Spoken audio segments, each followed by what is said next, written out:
that's all set. So again, I'm Dana. Hopefully you know me by now. I'm really just kind of facilitating and hosting, but today we're absolutely is the Joan Carlino show, and well, it should be, because she is our expert among the VSys voices on healthcare systems, and especially this topic of using HCAHPS surveys to prove volunteer value. And the alternate title of our novel today is HCAHPS Surveys Alignments for Success.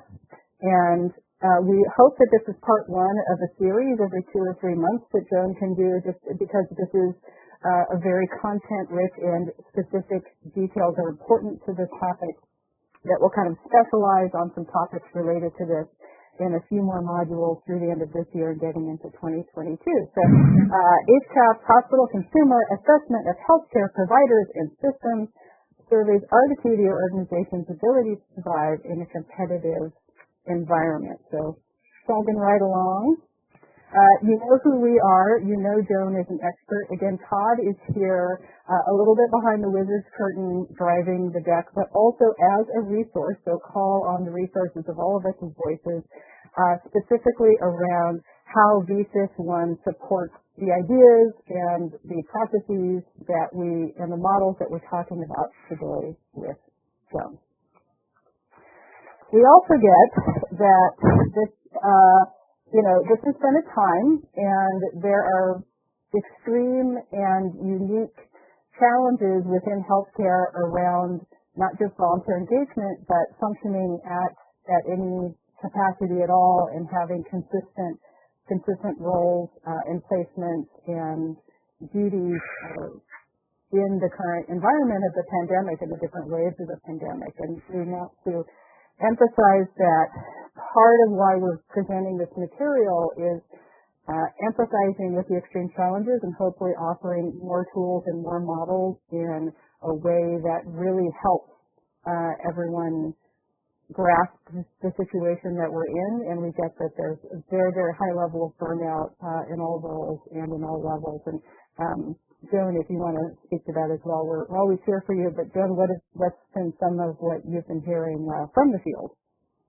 Well, I have always been studying healthcare, and since COVID, I've been studying systems and the government, and I've just immersed myself into the whole scenario. So I've watched my peers in the healthcare sector, but I'm also working in other sectors for Dovia. And I've watched folks struggle to find a place in this new world, and that's burdensome. Mm-hmm. So I have asked Todd and Dana to provide some levity. Hey, you can do that. Yeah. Because you're not going to get turkey from me, but you are going to get some deep thinking, because I've been thinking about this a lot. And how do we reignite healthcare volunteerism in this new world? So that's what I've been thinking about. I'm going to share some of those thoughts with you today, and hopefully Todd and Dana will keep me on track, but also help me provide hope for you, and tools. Yeah. More than anything, tools.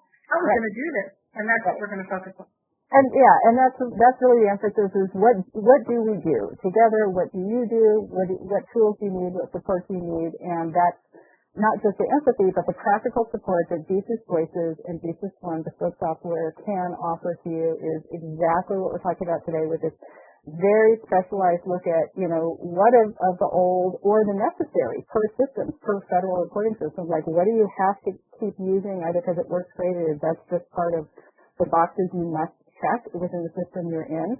But how can we think about that in new aligned and integrated ways? That's still possible to do with old systems or things that still work fine.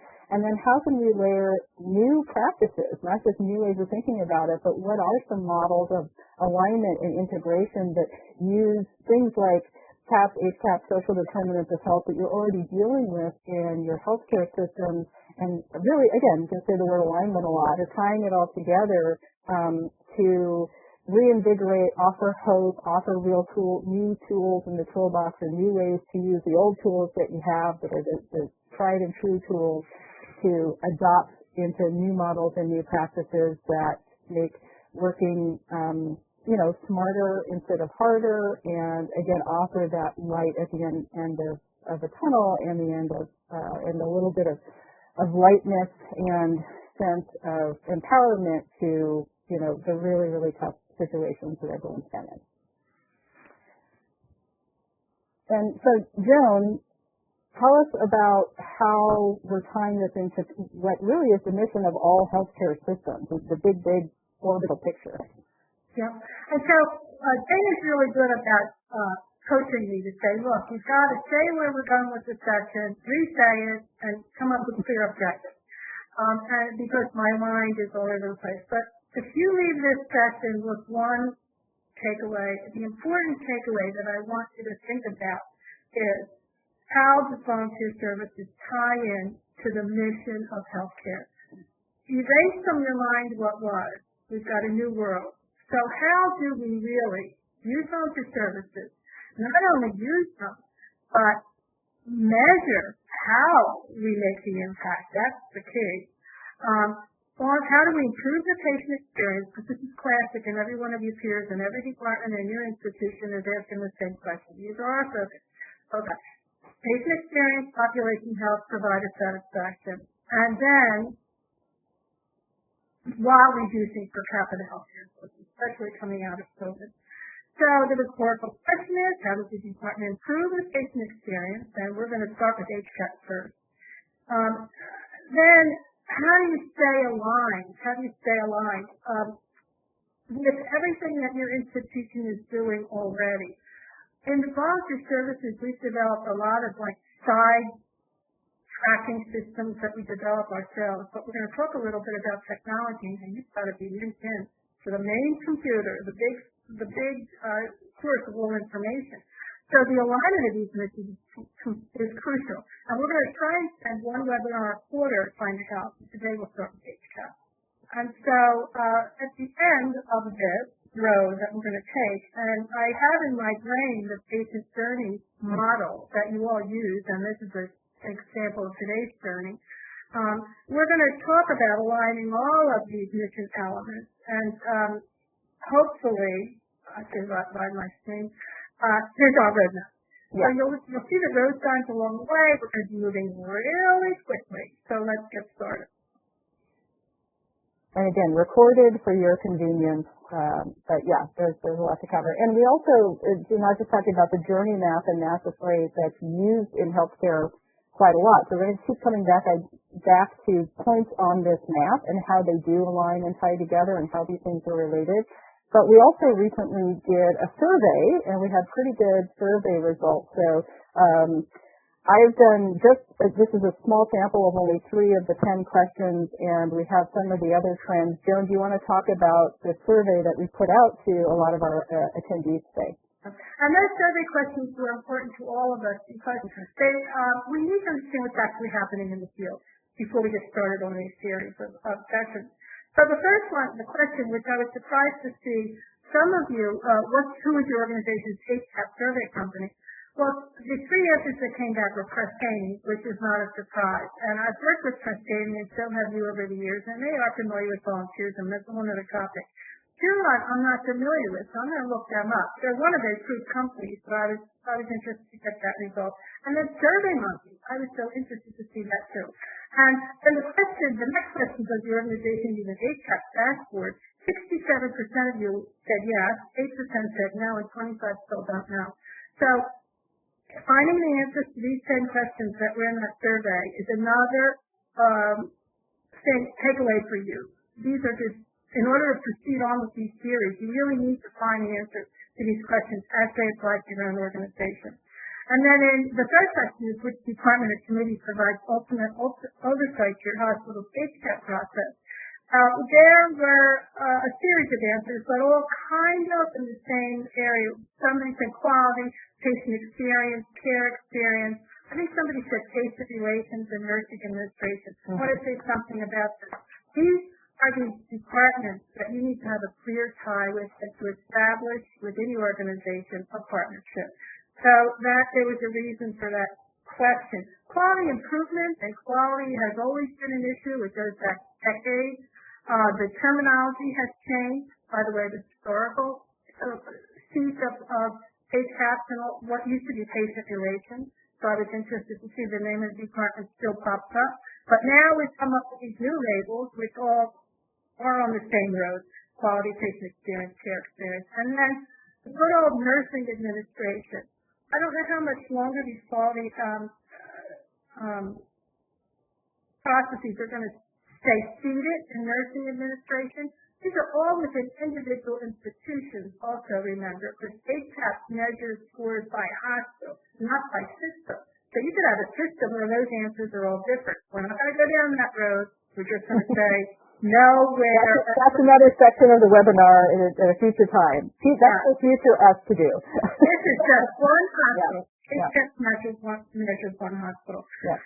Where does your hospital's operating margin fall? You need to know that. You need to feel that, and you need to accept that, and you need to feel that your department is part of that. It was optional going forward, but now, if you're not contributing to the bottom line and you can't measure it and be part of that measurement system that your institution is using, you are vulnerable, as any department is. And so you need to own that too. Where do we fall? Red, black, don't know. You need to be looking at that as that information comes out and tracking it. We'll talk about how later on. What's your hospital's overall star rating on Medicare.gov compare? Most of you, not many of you knew that. The ones that did answered either a 3 or a 4. It could be 1 to 5. And we'll talk about how you can find your overall ratings later on, and the websites that do that. And the second question was, what's your patient survey rating on Medicare.gov? The next related question. The next question is, do your volunteers receive specific HCAHPS orientation and training? Yes was only 17%. Mine was 58, and 25 don't know. Hopefully by the end of this series, that's much higher. And we'll have given you the information you need to not scare you about doing this. There are quick ways to provide that orientation and tools for you to do that. But it's not an option any longer. It has to be part of your volunteer experience. The volunteers themselves, in addition to your department. If you want to survive. Do you have a process to align placements with HCAHPS questions? Most of you said no, but some of you said yes. That was kind of heartening, and 17% said they don't know. We're going to give you a volunteer assignment worksheet template as a thinking tool later on in the session, and we'll talk to you, show you how you can think that through. We're not going to give you the answers, but we are going to show you how you can think it through. And then, is volunteer impact data integrated into your hospital's HCAHPS data collection system? Resounding no. Yes, not at all. And so when I saw that, I thought, if they're not part of the overall, they're going to get stopped. Maybe. So that was the reason for the survey. Did any of these answers of this survey surprise you, Joan, or does this align with kind of what you've been hearing in the field as trends? I think the last question really surprised me. Okay. I really thought that we'd have more volunteer impact data being fed into the master, I call it the monster machine, the monster batch. Everything, and we'll show you a visual of that going forward. The other thing I want to say in relation to that quickly is, I could have done a lot of work after I stopped working for the Hospital Association in a lot of different sectors, but the reason I like working with VSys is data is crucial. Yeah.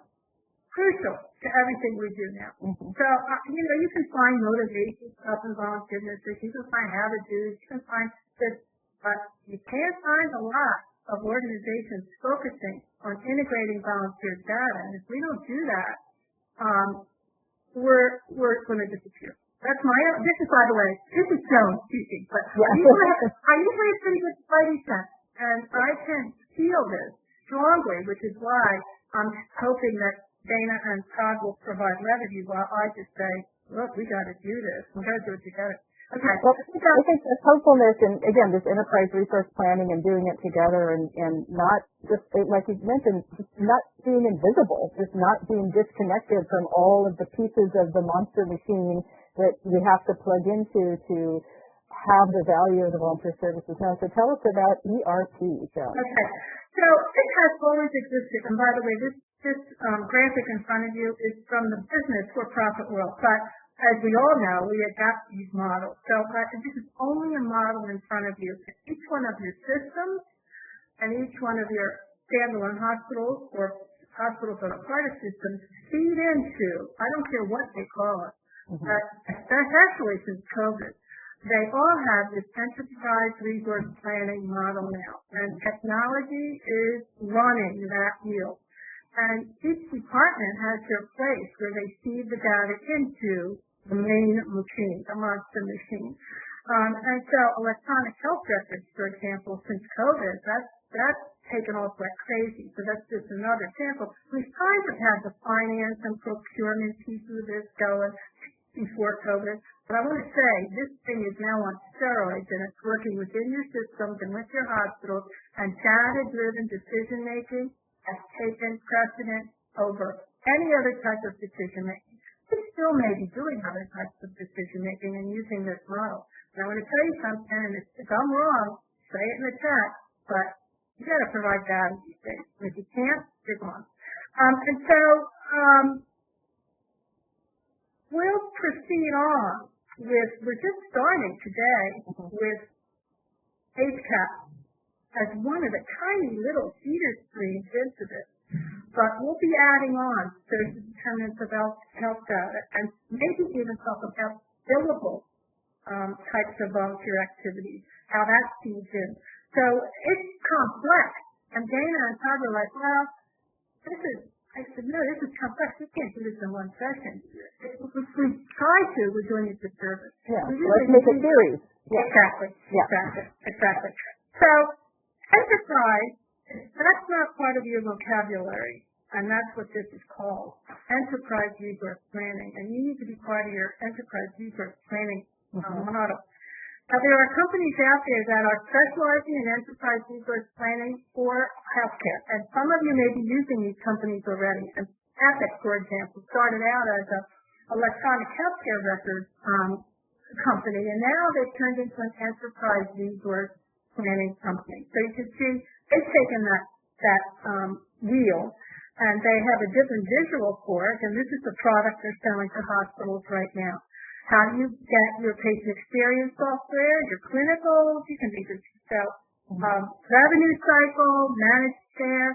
Now the question is, how well do you understand your hospitals or systems enterprise resource model?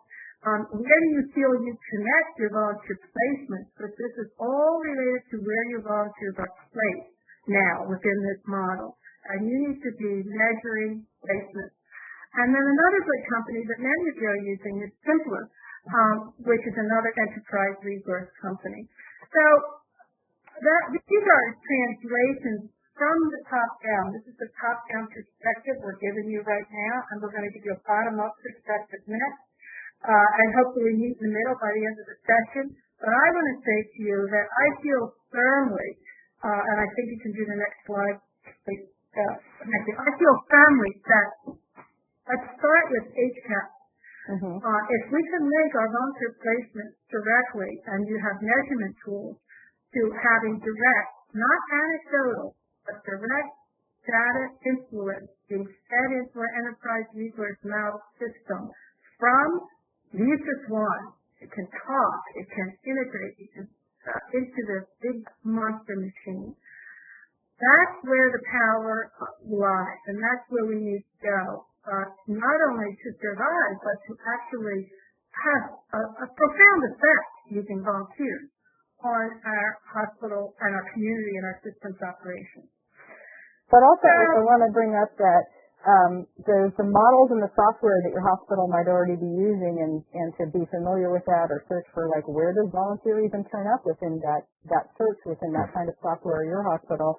Yes, and not only do we have what VSys 1 can do for you, but we have, I'm going to keep mentioning until we see it in a few more slides, the volunteer assignment alignment worksheet. So we have like a more real hands-on tool in the worksheet that will help you organize your thoughts around this. So if you're feeling a little overwhelmed, I'm going to be the voice of hope again, that we're not just providing you questions or things that feel like too much information or data overwhelm, but we are giving you tools and a breakdown. So yeah, please tell us about the HCAHPS breakdown. Okay, good.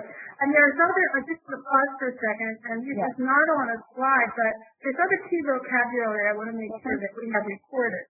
And the words I want you to think about as we proceed going forward is synthesize. How do I synthesize this complex information?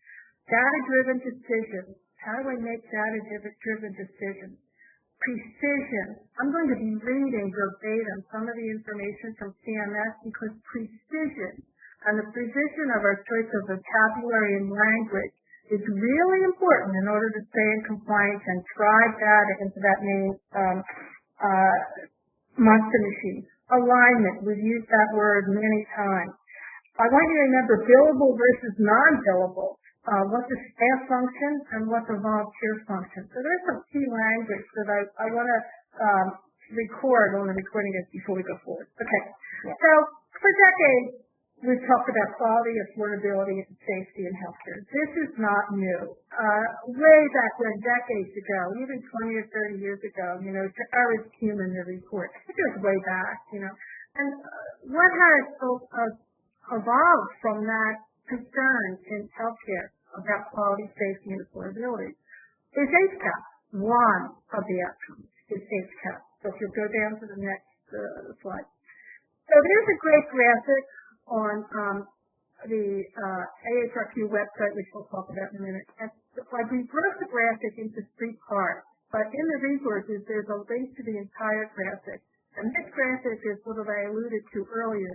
At minimum, you take this graphic and you insert it into your new volunteer orientation. It's 1 slide, 1 graphic or 3 slides, and this is how you teach HCAHPS from the top down. But we started out with HCAHPS. That was the first one, and now we have a family of surveys, and that's called CAHPS. So CAHPS is the overview. HCAHPS is just one part of it. The CAHPS surveys now, the family of surveys, and this is the second part of that graphic, by the way, and that breaks it down so clearly. Instead of just 1 survey now, we have 4, 5, 6, 7, 8, 9, 10, 11, 12, 13 surveys, and they label them as the first corner in the upper right-hand side, experience with providers.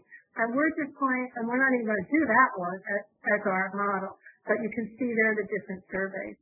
Do you have volunteers in those places? How do you measure their impact?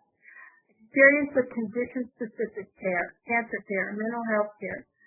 Here's the one we're going to focus on for the time being. Experience with facility-based care, hospitals, dialysis, nursing homes, outpatient. But we're only going to take hospitals today. And then experience with health plans. So if you can, let me just advance my own slide. So understanding CAHPS and HCAHPS is, I had to start with this. I wasn't sure we were all on the same page. So we need to be on the same page in order to proceed on. And so we've already talked about why are these CAHPS important. Certainly for quality improvements, and that's going to be our focus. But remember, public reporting, we'll talk a little bit about that. That means data. Certification and recognition. Accreditation isn't listed on here. That's a whole different process. But certainly certification and recognition. These are concerns by your overall organization. And how are you feeding? How is volunteer services feeding the monster? Value-based purchasing. That's a whole other topic that we can talk about and then relate it to volunteerism. And I can be doing these every day, all day, all year, so years. And then health services research. And that's a good place for you to go to. We're going to show you that website because they do mention lots of volunteer involvement in these models. Okay, so we talked about, from again, the top down, and one of the things that you should know and keep track of if you don't, and even if they don't ask you to, as you think through, where do you find your 5-star rating? And so your own hospital. This is something you should know intuitively, keep track of, and you find that on Care Compare. They used to say Hospital Compare. That used to be the website, and it's now Care Compare. So this is the site. The link is there for you. The search bar is there for you. Put the name of your own hospital or hospitals in there, and be familiar with your how to measure or identify your stars. Okay, if you can go to the CMS. So I'm flying again. Remember, I'm skipping the slide. Here's the other friend, it's the CMS.gov website. It could overpower you. You just have to sit there and plug away at it. To get involved in this, and to be serious about this, you need to understand CMS and what's going on out there. And we've given you the links in the website and the resources. It's not brain surgery. If I can understand it and plug through it, you can too. So you become thought leaders about this, and that's how we've always worked. As people become experts, and I challenge one of you to take on CMS and do not only search for the links that we have in the resources through but put the word volunteer in the CMS website. Every website you go to, Simpler, the other websites you chose, Sustaining, put the word volunteer in there. Anytime you go to one of these generic websites and see what they come back with, just so you understand the link if there are any. This next website, I want to just make sure I do this description. 1 second. I want to talk about the CAHPS surveys, and I'm going to read this before we go to ARC. CAHPS surveys are an integral part of CMS efforts, and this is why you need to relate to this to improve healthcare in the United States. They started really without really going with them before the CARE Act. Some CAHPS surveys are used in value-based purchasing, pay-for-performance initiatives. This is why it's important for you, because coming out of COVID, hospitals, many of them and systems are financially reeling. So the reimbursement they get from the government based on their CAHPS scores really matter.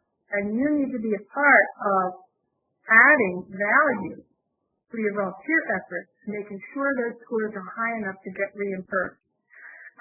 These initiatives represent a change in the way CMS pays for services. Instead of only paying for the number of services provided, CMS also pays for providing high-quality services. The quality of services is measured clinically, administratively, and through the use of patient care experience surveys. So that I wanted to make sure I read to you because precision in the language is really important. And again, all of this is, not only are we recording what you're saying, but all of the pieces of the slide decks, including these really precise wordings and phrases and ways to search for things, are in the notes. So I want to assure people, it's very detailed, it's very rich, and it's still going to be there for you in an archive form to be able to reference later. And it may surprise you if you do search AHR2, what comes up. Did it surprise you, Joan, just doing this search? Yeah. No, they didn't. What surprised me was I didn't get many hits on volunteers, and I didn't get many hits from the survey company you mentioned in your response to us. You used Sustaining, you used Survey Monkey. John. Sustaining returns volunteers, but most others don't, which means that there's no interface, there's no alignment with volunteerism and what Sustaining is doing and needs. So this is what you're looking for. We did get lots of traction here through AHRQ, and this is the Agency for Healthcare Research and Quality. CMS is one portal. AHRQ is another. Study them both. Look for volunteerism in both. The AHRQ is more along the Barrow Institute patient satisfaction programs, and we are pretty involved there. A lot of them, though, when you search the word for volunteer, it comes back with use of volunteer in a different context. In other words, we're looking for volunteer hospitals to help us do this. It's not the operational service-related use of the word volunteer. So we'll find both. Yeah, so Joan, I have a question. Can we improve HCAHPS scores by just being nicer and training everyone else to be nice? No, and it's also not. It's also not. HCAHPS are not a patient. They're not a patient or customer satisfaction tool. It's a satisfaction survey. Yeah, it's not that. It's Joan's got a little screen freeze here. Oh, I have. Oh no. Hold on a second. Yeah, you're unfrozen now, Joan, so go ahead. It's not a satisfaction survey. Yeah. It's not a satisfaction survey. It goes back to quality, affordability, the initial mission statement thing. So if you can align your services into quality, into, affordability and the mission-driven performance statistics, that's where we need to be, and we are not there. So the survey itself, we'll get to the survey in a minute, but next slide for high-performance organizations. If you're not familiar with this terminology, and you all should be, it's classic terminology that's used within the industry by the mega machines, and it is closely aligned with HCAHPS, but also with all of the other things we measure. Many of us use this terminology or this lingo or this byline that we want to be a high-performance organization. I'd like to hear and see in the chat if any of you are familiar with this. And what does a high-performance organization mean? It means that we have an engaged workforce, that our leadership is on target and working well, that we have a performance improvement focus, and that we're in a partnership with patients and families. So this is another, if you turn the crystal or turn the facet, that you're another facet of HCAHPS, HCAHPS fit in a way, the best way for a high-performing organization if you adhere to this philosophy, in a partnership with patients and families. So they really don't measure the happiness of hospital care. They measure the quality of the interaction they've had with the workforce and with the clinical, with their clinical experience. So the domain of a high-performing organization has to do with quality outcomes and patient safety, but being nice is not enough to score well on HCAHPS. We're not saying don't be nice. We're just saying it's not enough by itself. You got to crunch the numbers, and you got to, and scores matter. Well, that's one of our drawbacks in the volunteer world. We are nice people. That's our DNA. And so we're looking for people that understand being nice, but can also measure it too. Mm-hmm. So again, talking about data-driven results and data-driven valuation, proving volunteer services is absolutely necessary for sustainability, survival of a hospital as an entity. We also know that data is often garbage in, garbage out. So if you don't know where to plug it in or how to plug it in or which scores, and that's part of this first part of the series is really reinforcing that at least within HCAHPS and CAHPS, how much getting those numbers plugged into the correct places is going to make a difference. We have terminology also that go back to that last slide for engaged workforce, performance, improvement, focus, leadership, and it is precise language that has been defined for us as a sector. I don't know whether we can put a link to that rather than you take the time to read it. No, it's in the resources. It's in the slide resources, and again, for the sake of covering enough today in the time we have, but we absolutely encourage everyone to go to the VSys Voices resources that we'll link to, and we'll post this slide deck in the next few days, and you'll be able to see that exact language because it's so precise and it's so necessary to get it right. Okay, so back to scores matter. I'm going to read the script. The precision of language is important. Yep. Healthcare organizations are struggling to survive financially. That's why it related to the question of is your hospital in the red, the black, or don't know. The Medicare reimbursement rate really matters to them financially. And any function within the organization that can support successful recovery, particularly after COVID, of that money is an essential function. So, by the way, as parentheses, ever since COVID started, I've been asking the question of you and all of my peers. Do you have a little check box on your assignment guide, your volunteer assignment guide? Is this an essential function or non-essential function? We all sat home because we were non-essential functions. We need to shift some of our volunteer activities to essential functions. That's a different topic. Those that cannot are deemed non-essential and are being stripped away, and they really are. Are your volunteer department's contributions considered essential based upon your contributions to, let's call that HCAHPS today, and to other quality measures? In addition to holding hospitals accountable to providing a safe, high-quality patient experience, the Centers for Medicare and Medicaid Services, that's CMS, uses hospital performance on the HCAHPS survey, and this is really important, and other quality measures to determine how much Medicare programs will reimburse a hospital each year. This is where the rubber meets the road.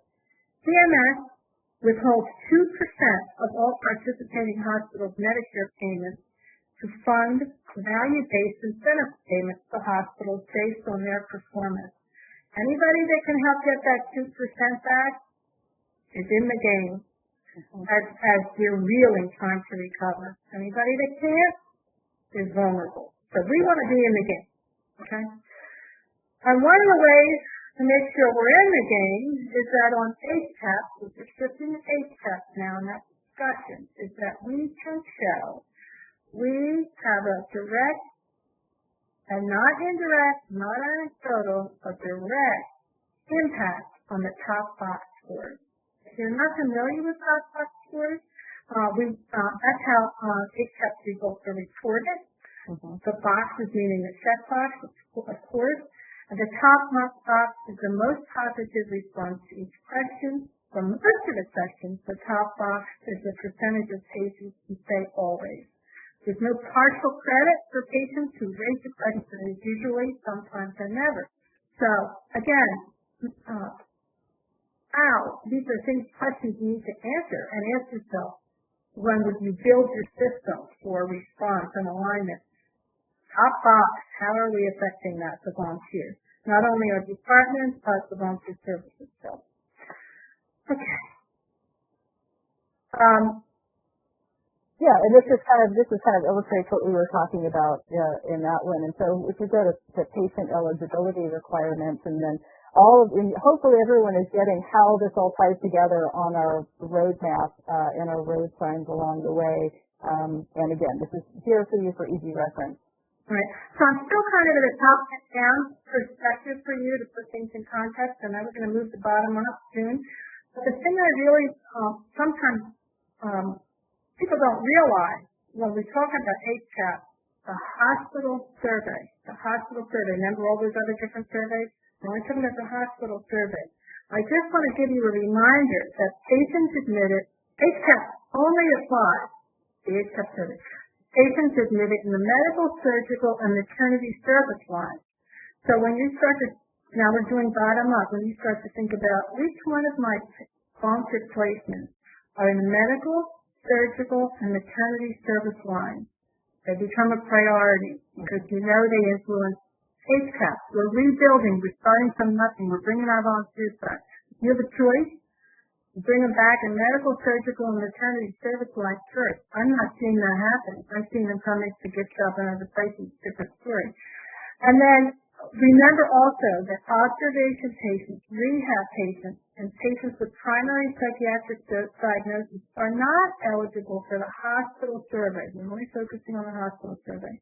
Patients discharged to nursing homes, skilled nursing facilities, or hospice are not eligible for the survey. So this helps you now start to slice and dice your volunteer assignments, prioritize them, and figure out where you go next. And here we are under some very precise language, which is why we put it on the screen, and it's entered into the record. Okay, so I'm not going to read all this. You can read it yourself. But we do know that the HCAHPS surveys themselves, and if you've ever received one at home, they're not organized like this, but this is how the reports are organized. And so there are three types of measures that they use, two individual, two global, and the slide you're looking at now is 6 composite. Somebody gets discharged from a medical, surgical, maternity unit, they fill those qualifications, they get this survey at home. Now, how that survey is being sent out is changing, and that's for another topic, but traditionally it used to be in the mail. It's sent out by Christine, it's sent out by John, and you send it out by SurveyMonkey. And there are these types of questions. Communication with nurses represents 3 of the questions on the survey. Communication with doctors represents 3 of the questions. That's why they label it composite. Responsiveness of hospital staff, communication about medicine, discharge information, care transition, composite measures. The next set of questions are individual and global, and their cleanliness, quietness, overall hospital rating, and recommend the hospital. We've taken those sections and put them over into your worksheet, which we'll show you in a second, so you can start measuring your volunteer assignments. Now, I have just in the volunteer assignment worksheet listed some volunteer assignments that hypothetically, and you'll have copies of this in your worksheet, could apply to these questions. So let's just talk about communication with staff. Some of the programs that you could perhaps prioritize that we already have codified somewhere, somebody's doing them, is the communication with compassionate listening, pastoral care, language interpreters, patient companions, and floaters. So you've got those programs already. They're on your assignment worksheet. You'll line them up. You prioritize them, and we've given you the tools for that. So now you've got starting points for what you could be bringing back if you're in partnership with your hospital organization, and see the commensurate data into the monster machine. This is kind of like testing it out. Another communication with doctors and staff. You've got a staff physician lounge program. Some volunteers maintain that. You've got staff comfort cards. We've got gift shop amenities for staff, and some organizations even offer like dry cleaning and personal shoppers, takeout food. You've got volunteer programs for laptop and learner programs where the volunteers actually coach the patients how to use the equipment so they can communicate. So this is how we start parsing, slicing, and dicing this. We look at these questions and we think about which one of our volunteer assignments do we have that already could fulfill this mandate. And then one of the last questions is having to do with medicine. We've already got some volunteers doing pharmacy delivery. That still exists in some organizations, but it's been cut out in many of them. We also have the opportunity to do pharmacy aids and students. So you'll see how, when we get to the assignment worksheet, how this turns into an actual tool for you to help analyze this. Environment and responsiveness. Let me get to that next slide, Dan. I'm sorry. Yeah, well, I mean, some of the... Environment and responsiveness. How often will your bathrooms mean? How often was the area quiet? Yeah. So some of the volunteer programs in places are quiet at night volunteer programs. Many of you have that volunteer stay overnight, and I've seen that. I've seen that with students and others. We've all have our traditional room service, nurse aid rounding volunteers. We've got art and decor. Some of you have like stealing programs. Or elder health or things like that. Meal made. Yeah. And then back to our floaters and school staff. Okay, next slide. In terms of discharge and transition questions, on the HCAHPS survey, listed on the slide are some of the actual programs themselves that we already have in the can that we can retool and bring back and reinstitute. Because this is, again, a priority. You show these lists to your staff and say, look, I've got these programs. I know we're not coming back. We have these helpers. You can help us with our HCAHPS work.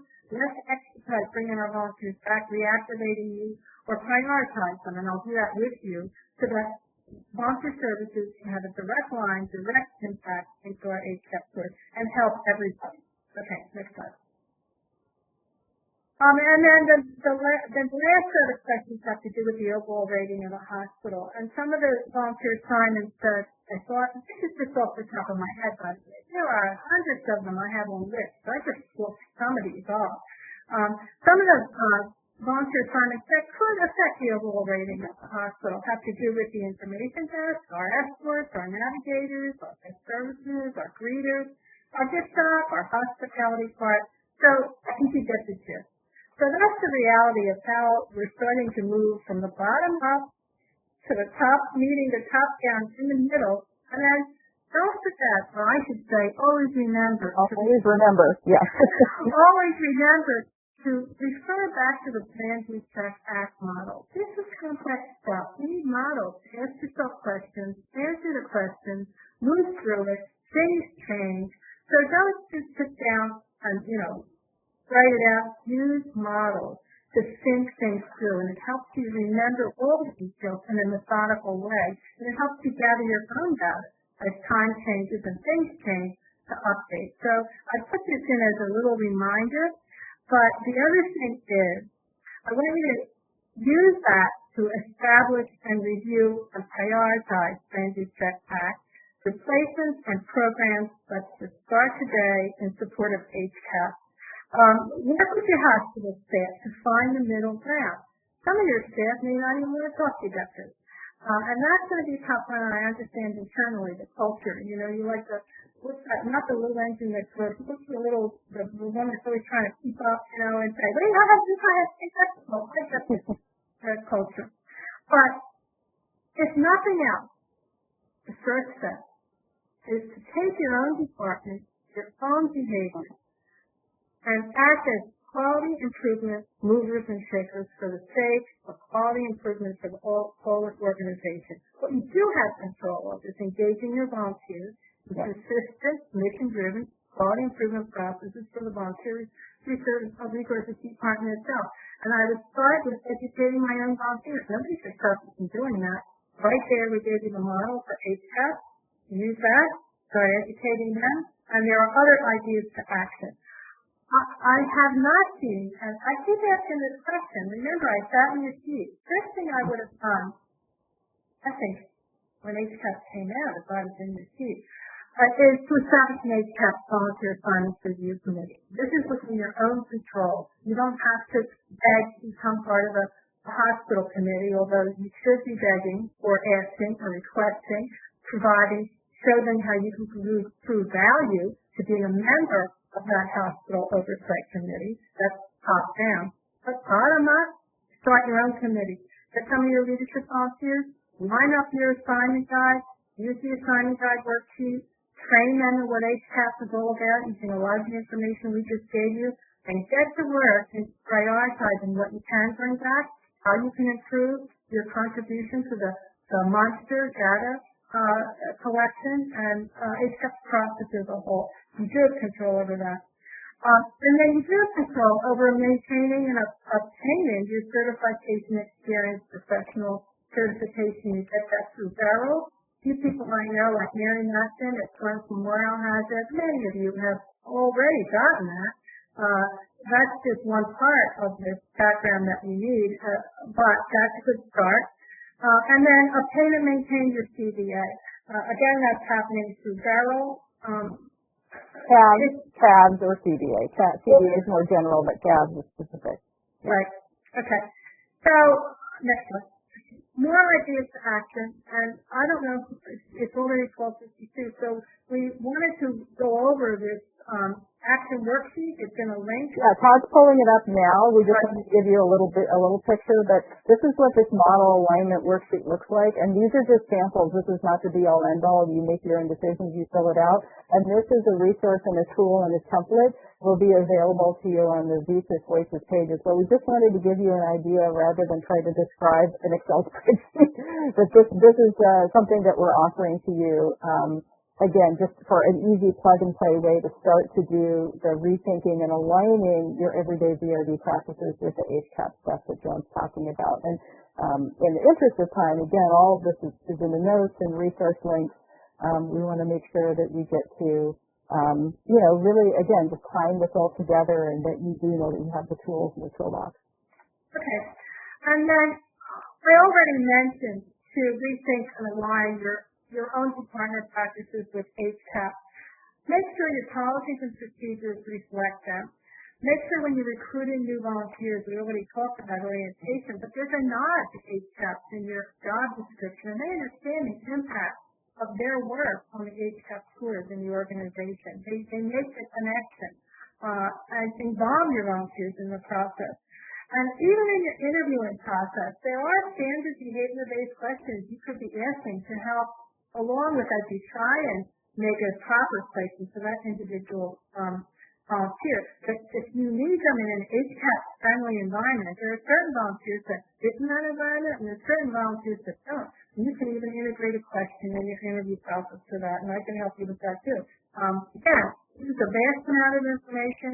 We just did an overview trying to go over what how you fit into the mega monster, how you fit into your organization's enterprise resource planning system. These are beginning steps to give you some actionable ways to do that. Remember the language about integration and remember you and your work and department, your volunteers are invisible unless you can see that into your hospital's enterprise resource planning system, whatever that may be. Without the ability to do so, you don't exist. So be visible, especially coming out of COVID. There's a whole other discussion we could have about actually volunteers coming back ever at all into healthcare, but that's not today. Not today. But also, I want to tie in and also maybe bring Todd into this in our last few minutes. And again, I think there's so much information people have in the chat, in the questions in the chat. But we're here for you, and this is, a lot of information and ideas and ways to integrate and align and tie together the data and how you're using volunteers and where this person's at. But also specifically how what we're sharing today can be used within VSys 1. So Todd, if you want to pop in for a second. Really, it's just look at the options that we have here. Look at the strategy that Joan's been advising you to develop. Think about it a lot. Maybe use that worksheet, and then come back to your support team about ways that we can produce the data for you that will drive your strategy. And we'll figure that out for us. So you just have to figure out what your strategy is, and then let us help out with it. We're the vendor. We're the vendor, and we have additional resources on this slide, not just supporting what we were talking about, but also that the VSys voices. So Todd, if you want to go to the additional resources link. What is your journey map? Journey map. Yeah, journey map. There you go. So we've taken you down the road. The road is a little bit windy, but now you know at least where to stop and get this information and start to piece it together. And these are, again, additional resources. This is a rich, detailed topic, as Joan mentioned. Specific phrases and words and questions are crucial to making it fit all together. And these will be also on the, not just in the deck as active flags, but also on the resource page for the VSys Voices and this webinar when it's up. And bring it all home, Joan, in our last few minutes here. Well, again, I really don't want you to be overwhelmed. Be methodical in your approach to this. Use transit checkout. But the bottom line is, relate HCAHPS surveys, and you can just start with the hospital survey to your volunteer assignments and create that link, make it measurable, make it visible, feed it up the chain, feed it down the chain to your volunteers, but don't ignore it. You need to belong to that process. You need to show your value on the scores and then the resulting reimbursement if you are going to stay part of that enterprise resource system. And again, it can't be anecdotal. It can't be your own little annual report that you're making over here on the side. We did this. We think we did this in HCAHPS. It's got to be the mega monster telling you, yeah, you did. And VSys can help you find strategies to create data that can flow into their the mega data system. Without that, we're never going to come back and read those healthcare volunteerism. We do have a fantastic opportunity to do so now in this world of data measurement, and that's where we need to be. It's oftentimes not our strength. And anybody that knows me knows our strength is getting those folks out there and the touchy feeling, and we love it. But that's not going to be our future in healthcare. Our future in healthcare is really based upon our ability to support the data-driven organization. And that sometimes it's distasteful to people. Yeah. And just wrapping up, Joan, in our last minute here, I just want to show that we're showing everyone the VSys Voices page, and we will upload this webinar. There's also a repeat of this section with possibly slightly different wording, but the same basic content on the 21st at 8 a.m. And both of those recordings and the slide deck itself, which has many more details and examples in the notes, will be up here as a resource to you. And just kind of as a final thing, again, this is here for you to be empowered, to be knowledge is power, to know where to start, to know how to put it together, and to have the tools from the VSys voices and the information, as Todd and Joan have mentioned, to start somewhere, to not feel overwhelmed or disempowered. So hopefully this has worked for you. And again, this is one of a series that we plan every 2 or 3 months, module by module, each one focusing on a different, very detailed aspect of this. So thank you, Joan, so much. And again, you can always reach out to us through your local vendors, through VSys Voices page. You can email Joan directly with specific questions about this content after you review it. So thank you all for spending this hour with us. And thank you, Joan and Todd and Lisa. Thank you for the opportunity, Jim. It's been a pleasure. You all have a great day. Bye. Okay.